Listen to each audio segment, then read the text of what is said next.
हमने क्या रखिल चल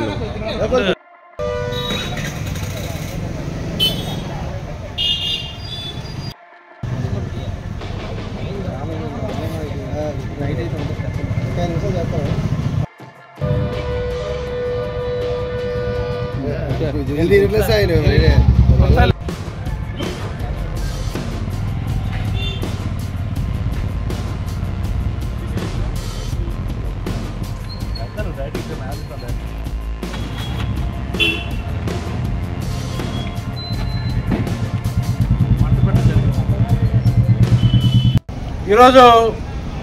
మన రాష్ట్ర మంత్రి కోడిగుడ్డు మంత్రి గారికి మన లోకేష్ గారు ఏదైతే ప్రజెంట్ చేశారో ఆ గుడ్డుని పోస్ట్ ఆఫీస్ ద్వారా పంపడం జరుగుతుంది. ఆయనకి ఈరోజు మంత్రి పరిస్థితి ఎలా ఉందంటే మంత్రి అమర్నాథ్కి అనకాపల్లి అనే కుర్చీని మడతపెట్టి జగన్మోహన్ రెడ్డి ఆ కుర్చీని వేరొకరికి ఇవ్వడం జరిగింది.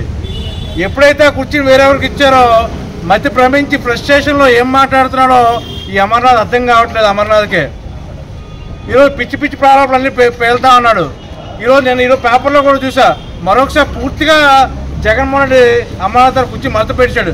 ఎందుకంటే గతంలో ఏ ప్రోటోకాల్ అయినా సరే మన వైజాగ్ వస్తే ఎవరు వచ్చినా ప్రెసిడెంట్ ఆఫ్ ఇండియా కానీ వైస్ ప్రెసిడెంట్ ఆఫ్ ఇండియా ఎవరు వచ్చినా సరే అమర్నాథ్ గారు స్వాగతం తెలిపారు. ఈరోజు నువ్వు ఆ కుర్చీ కూడా మడత పెట్టి ఈరోజు అమర్నాథ్ డిప్యూటీ సీఎం ఇవ్వడం జరిగింది. అది నీ పరిస్థితి. ఈరోజు జగన్మోహన్ రెడ్డి కూడా నేను నమ్మే పరిస్థితి లేదు. ఈరోజు లోకేష్ని విమర్శిస్తూ ఎన్నో మాటలు మాట్లాడుతున్నావు. నువ్వు ఐటీ మంత్రిగా ఉండి ఎన్ని కంపెనీలు తీసుకొచ్చావు ఆంధ్రప్రదేశ్కి? లోకేష్ ఐటీ మంత్రిగా ఉండగా లోకేష్ గారు ఐటీ మంత్రిగా ఉండగా సుమారు ఐటీ మరియు ఎలక్ట్రానిక్ ద్వారా సుమారు 1500 కోట్ల ఇన్వెస్ట్మెంట్ తీసుకురావడం జరిగింది. అలాగే సుమారు 250 కంపెనీలు తీసుకురావడం జరిగింది.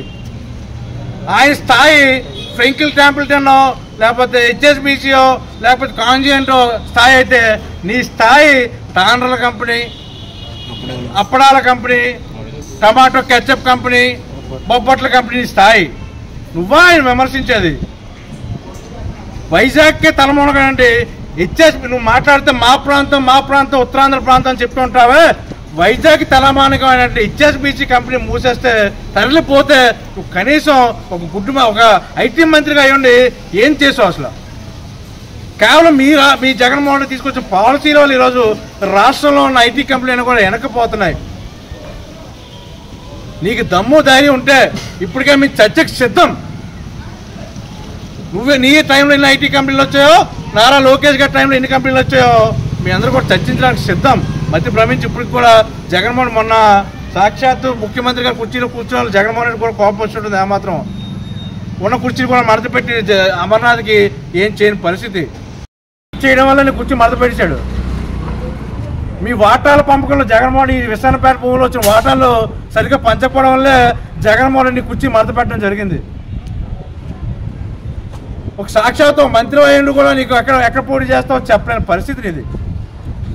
నువ్వు చెప్తున్నావు కదా అభివృద్ధి అనకాపల్లి అభివృద్ధి చేశానని చెప్పి నీకు దమ్ము ధైర్యం ఉంటే ముందు అనకాపల్లిలో పోటీ చేయి.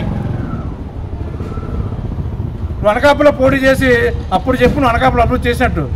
ప్రజలు మ్యాండేట్ ఇవ్వడానికి సిద్ధంగా ఉన్నారు. ఈరోజు ఎవరు అభివృద్ధి చేశారో ఈరోజు నీ అవినీతి కోసం అనకాపల్లి అంతా కూడా చర్చించుకోవడం జరుగుతుంది. ఎక్కడికక్కడ అనకాపల్లి పెట్టిన దరిద్రం శని వదిలిపోయిందని చెప్పి ఎక్కడికక్కడ మాట్లాడుకునే పరిస్థితి. ఇప్పటికే సిగ్గు తెచ్చుకో. మంచి మాట్లాడితే మా మూడు తరాల కుటుంబం లోకేష్ విమర్శిస్తున్నావు నువ్వు. గతంలో మీ తల్లిగారు ఓడిపోలేదా? నువ్వు ఓడిపోలేదా ఎంపీగా? వాళ్ళ తాత ఎన్టీ రామారావు, వాళ్ళ తండ్రి చంద్రబాబు నాయుడు 3 సార్లు సీఎం చేసిన వ్యక్తి. ఈరోజు ప్రపంచంలోనే ఒక ఐటీ కంపెనీ తీసుకొచ్చి ఎవరైనా సరే ఈరోజు అమెరికాలో సరే ఐటీ దగ్గర ఎవరైనా ఉంటే రాజకీయ నాయకులు ఎవరైనా ఉంటే ఒక నారా చంద్రబాబు గారు. ఈరోజు తెలంగాణ హైదరాబాద్ అంత అభివృద్ధి చెందంటే దానికి మూల కారణం హైదరాబాద్లో ఉన్న ఐటీ కంపెనీ తీసుకురావడానికి ముఖ్య కృషి చేసింది చంద్రబాబు అని చెప్పి అక్కడున్న ముఖ్యమంత్రులు చెప్తా ఉన్నారు. ఈరోజు లోకేష్ చేసిన కంపెనీస్ కోసం చర్చిస్తున్నారు అందరూ కూడా. ఈ కంపెనీలు ఉన్న ఐటీ కంపెనీలు ఎప్పుడైతే వెనకపోయారో అందరూ కూడా తల్ల పట్టుకునే పరిస్థితి.